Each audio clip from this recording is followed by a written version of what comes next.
So you think breeding ball pythons is cheap? Let's talk about it.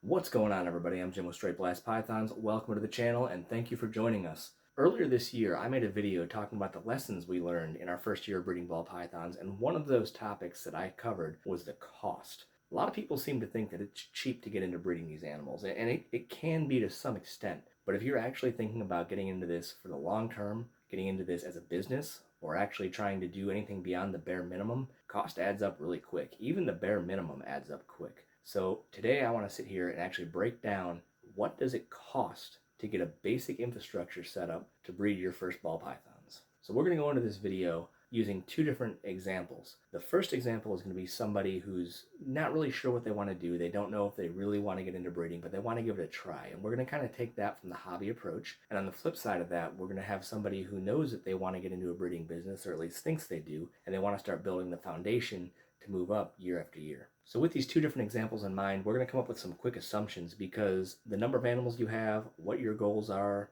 you planning long term, are you planning, short term, how serious you're looking to get, will actually make a big difference in, what you need and the expense of some of this stuff. Whether you're getting, say, just a cheap Amazon incubator, or if you're actually springing, for something a little bit more professional, it makes a difference. So here's how we're going to look at this. For this exercise, we're going to assume the hobbyist has 3 snakes, 1 male, 2 females. They're at breeding size already, and just to get rid of any sort of argument, both females go that year. Now looking at the person who is putting down the foundation, trying to build a business, build for the future, we're going to assume they took a path similar to what we did here at Straight Blast Pythons. So we're going to assume 12 snakes, 9 of which being female, 3 of which being male. Of that, the females are a mixture of breeder-ready girls and girls that they're still growing out. We're going to assume 5 of them are ready to breed, and for this purpose, we're going to assume all 5 of them go for the year. Now, what we're not going to do in either situation is we're not actually going to define what the snakes are, what genetics are involved, anything like that. We're just going to assume it's either a ball python hobbyist or a ball python breeding business that's just starting out. The cost of the snakes can vary drastically, and that's something that we're going to leave out of this equation, just because, what somebody has to invest varies substantially from person to person. One person might be just starting out with a bunch of, low to mid-tier animals, and the other person might have 50, 60 grand to invest in some high-end stuff. So we'll let, the individual person imagine that. We're not looking at that. I'm not even factoring in the cost of snakes into this. This is purely going to be infrastructure and back-end costs that people don't think about is what we're going to talk about today. All right, so first thing we're going to need, how are we going to house these snakes? So starting out, let's talk racks. Most people, at least in the ball python community, when they start looking at breeding, do tend to shift towards racks. Now, for the sake of the hobbyist, it's possible that they might use PVC enclosures or glass terrariums or vivariums that have been, modified slightly just to better suit a ball python. But we're just going to assume racks just because it's simple, easy, and it's common within our industry. So for the hobbyist, let's go ahead and assume they have those 3 snakes like we talked about. So how are we going to house them? The Sea Serpent's 3-tub 70 series PVC rack is what we're going to use for this example. And in this case, that costs $375. Now let's contrast that $375 for that hobbyist to somebody who's looking to actually get into breeding. Now that person getting into breeding, obviously we said they're going to have 12 snakes. So for this argument, we're actually going to still use that same Sea Serpent's 3-tub 70 series rack, and we're just going to order 4 of them. Now this does bring the cost up to $1,500. For those of you who might be already thinking, why not just get a couple of the 5-tub racks or a 10-tub rack and a 5-tub rack or something along those lines in a different configuration? The reason for it comes down to shipping. You can actually ship those smaller racks through FedEx in standard boxes versus the bigger racks having to ship freight.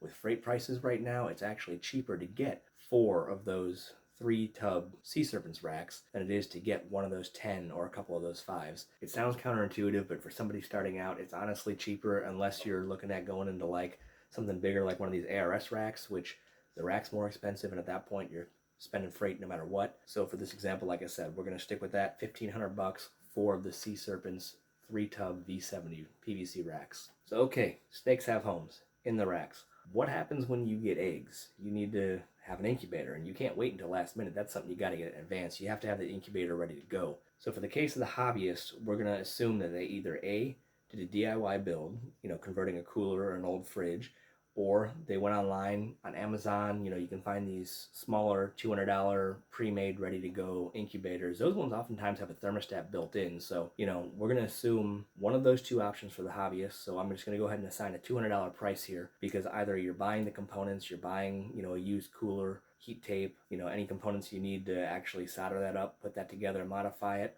or you're getting one of these cheaper incubators. So we're going to put a $200 price tag here for the hobbyist. Talking more about, somebody who's looking to build a business and get the foundations, once again, I'm going to turn to Sea Serpents. Again, what we did, the Sea Serpents hot box incubator holds temperature well, it's well built, it's better than something that you're going to kind of just DIY throw together. And compared to those cheaper ones that you're going to get on Amazon, it's just going to last longer. It's going to be more consistent. And if you're going to be building a business, obviously you want something professional quality. I do want to say, I know I'm mentioning Sea Serpents a lot here. We are not sponsored by them. We have no connection to them, but I've used a number of their products. They are good quality, so I'm going to go ahead and recommend them. Anyway, the Sea Serpents Hot Box Incubator, the smallest one available is $600. That is actually what we started out with.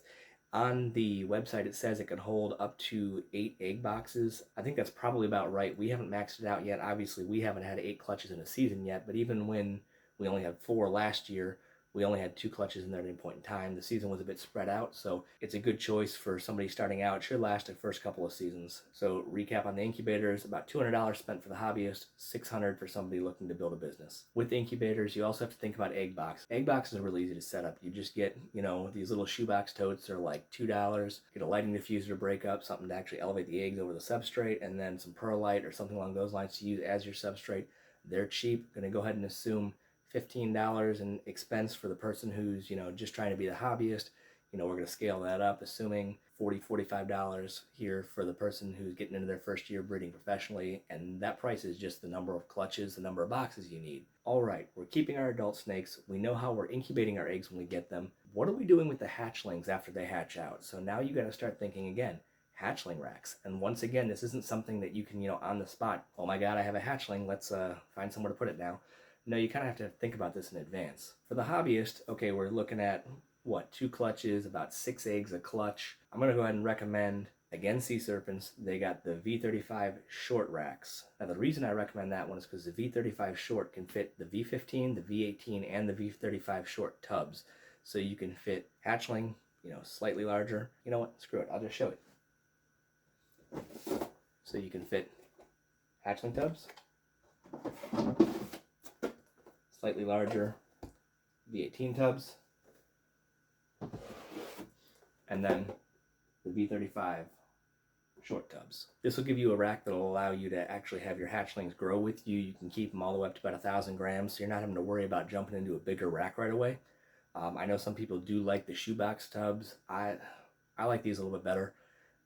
Yes, you do have to move the snakes around a bit more, but it's a very versatile rack. You can fit more in the same space, and as they grow up, you can keep, scaling the same rack system with them. For that rack at the 8 shelves, you're looking $475. That typically does come with just the V35 short tubs. However, if you do call and talk to them over at Sea Serpents, they can go ahead and shift out your tub order without much of an issue. That's what we did.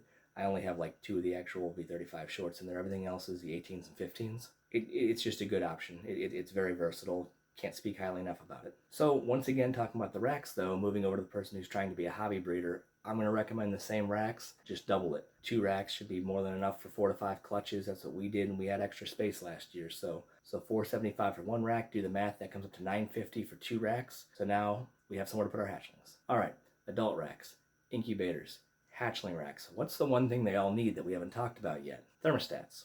You need a way to regulate the temperature going to those. Now, in the case of the incubator, I mentioned some of those like cheapo Amazon ones that you can get for like the hobby purpose have a built-in thermostat. I don't really know how good they are. I've got no personal experience with them, but if you're going to DIY it, you're going to need a thermostat for that anyway. So for the purpose of the hobbyist, we're going to assume a VE300X2 thermostat that's got 2 probes. It's going to allow you to run both your adult rack and your hatchling rack off one thermostat. Those cost about $200, and then we're going to assume a VE200 thermostat going to your DIY incubator, because I'm gonna just pretend you made a DIY instead of going with that cheapo Amazon one. That's gonna be about another $200. So we're looking $400 in incubators for the hobbyist. So now looking at the person trying to, build a foundation for a business, again, everything's gonna double. So now we've got 4 of those 3-stack adult racks. So now 2 of those VE300X2s to power all 4 of those. You need a third one to go ahead and power the 2 hatchling racks, and then the one VE200 for the incubator. So you're looking, what, $200 a thermostat times 4. So now we're looking at $800 in thermostats versus the $400 for the hobbyist. Now we're going to get into the fun part that nobody thinks about starting out. You got to feed these things, and it gets expensive. So for today's thought experiment, I'm going to assume you've somehow managed to find a good supplier of rats. For your adults, I'm going to assume $3 a rat, and for your hatchlings, I'm going to assume $2 for a mouse. That seems to be a pretty realistic price around here where I live. So talking just the adults first, the person just kind of dipping their toes into this has 3 snakes they need to feed every week. You're looking at a total of $468 in feeding costs for the year. So of course that's going to scale up, and your person trying to start a foundation of a business having 12 snakes, that number gets pretty big pretty fast. They're looking at $1,872 a year just to feed their snakes. This is not even talking hatchlings yet. Okay, so you can't just hatch a snake and immediately sell it. You have to make sure that they're putting on weight, they're eating right. So we're going to assume at least 6 meals for hatchling. I know a lot of people will start posting them around 4 or 5, but I'm going to say 6 just to kind of account for any slow feeders or something like that. So again, that person with 2 clutches, $2 a mouse, that's not too bad. You're still looking about $24, minuscule compared to some of the other mounts, but it is money, it does add up. And then the guy who's looking to build that foundation is looking probably about $60 for the same expenses. So that hobbyist is going to spend $1,975 just to dip their toes into the world of breeding. And that aspiring business owner is going to spend $5,827 just to get the basic infrastructure they need for their first year. It's not cheap. And like I said earlier, this isn't even including the cost of the snakes. It's also not including the cost of consumables like substrate, cleaning supplies, stuff like that. That's not taken into account in this. Now there's the cost of electricity, stuff people don't think about. But the long story short, it's not cheap. It's not cheap to do it small scale. It's definitely not cheap to do it large scale. And if you're going to try to get into this with the get rich quick mentality or the I'm going to spend nothing and make a ton of money, it's not going to happen. And I hope this helps you realize that a little bit, because I didn't go into this thinking it was going to be cheap, but the costs add up and they keep adding up. There's a reason why people say it takes 3 to 5 years to become profitable in this business, because every time you think you're good, you need something else. You need more racks, you need more thermostats, your incubator's too small now. The costs keep adding up. So am I saying you can't make money breeding ball pythons? No, definitely not. Many people do, many people will continue to. But I do want you to know it's not cheap. There's a cost behind it, and the cost scales. It never goes away. It's part of the game. Hopefully I've managed to, help you out a little bit, make you realize what is involved with getting started in this. Any questions about the equipment we use, why we made the choices we did, both in our own equipment as well as what I used for an example. I don't even care if you want to ask me a question about our costs and our expenses. I'm planning on being completely transparent with you guys. Let me know what I can do to either help you understand what you need to start breeding ball pythons, or I guess in some cases maybe scare you away from it. Alright, all that out of the way, we are getting ready to leave. We're taking a trip up to Tinley for the NARBC show here on March 18th. If you're going to be at Tinley and you want to meet up or maybe BS a little bit while we're up there, I'm going to be up there with my wife Emily. She's also a breeder. She goes under Garden of Garters and Geckos on Instagram, so if you're into colubrids or geckos, maybe check her out there. We're kind of going to be all over the show. We're not vending, but we're looking to network, just kind of meet some new people. Like I said earlier, even with this channel, the idea is to get involved in the greater community, so I hope to see some of you there. If not, I'll see you next time.